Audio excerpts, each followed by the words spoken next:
Shalom peuple de Dieu, que le Seigneur vous bénisse et que sa grâce demeure sur vous au nom puissant de Jésus-Christ de Nazareth.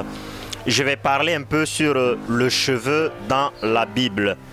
C'est quelque chose qui est très important. Le fait de trouver le cheveu dans la Bible. Voilà encore ici les ruses de Satan. Voilà les ruses du démon. Vous savez, je vais lire une parole qui va nous aider à comprendre ce que je vais expliquer.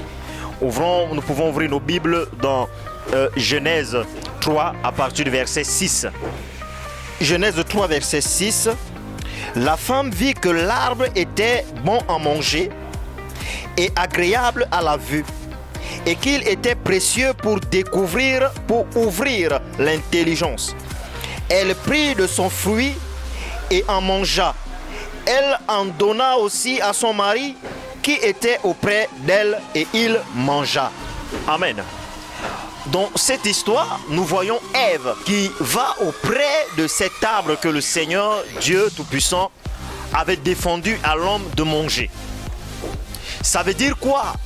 Ça veut dire que le fait déjà d'aller fouiller la Bible pour trouver le cheveu est déjà une forme de séduction de Satan. Si tu te lèves, tu dis je m'en vais fouiller la Bible pour trouver le cheveu, tu es déjà séduit par Satan. Et plus que quand tu ouvres la Bible, tu trouves le cheveu, c'est ce qui est agréable. Satan touche ton cœur de te dire voilà, c'est que j'étais en train de dire qu'il y a le cheveu dans la Bible, c'est vrai. Plus que tu es en train de voir le cheveu, il faudra déjà le consommer. Et c'est ce que Ève avait fait. Quand elle est arrivée à côté de cet arbre, elle a vu que le fruit était agréable à la vue et bon à manger. Et elle était obligée de manger. Voilà pourquoi je suis en train d'inviter à toutes ces personnes qui sont encore séduites, qui n'ont pas encore expérimenté. Ne le faites pas. C'est pas biblique.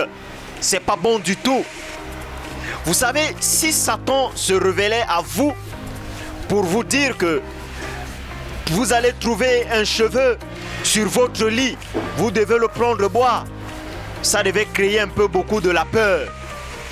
Pour vous séduire, il est obligé de passer par la Bible en vous disant qu'il y a un cheveu dans la Bible. Et plus que vous n'avez pas la connaissance, plus que vous ne craignez pas Dieu, plus que vous ne le connaissez pas, plus que vous ne lisez pas les Saintes Écritures, vous êtes obligé de tomber dans la séduction de Satan. Vous êtes obligé de voir et de ce fruit comme Ève a vu que c'était agréable et elle a mangé. Je suis en train de dire à quelqu'un, à ceux qui ont consommé ce cheveu, vous êtes entrés dans des pactes. Vous êtes entrés dans des choses que je ne peux pas imaginer. Et peut-être que vous-même, vous ne connaissez même pas, qui sont très profonds. Et je vous invite ici à prier, à proclamer le sang de Jésus dans votre corps, à proclamer le sang de Jésus-Christ pour que vous puissiez vomir ce cheveu et pour que le sang de Jésus vous purifie, en même temps à vous repentir. Je demande à toutes les personnes qui ont consommé ce cheveu de se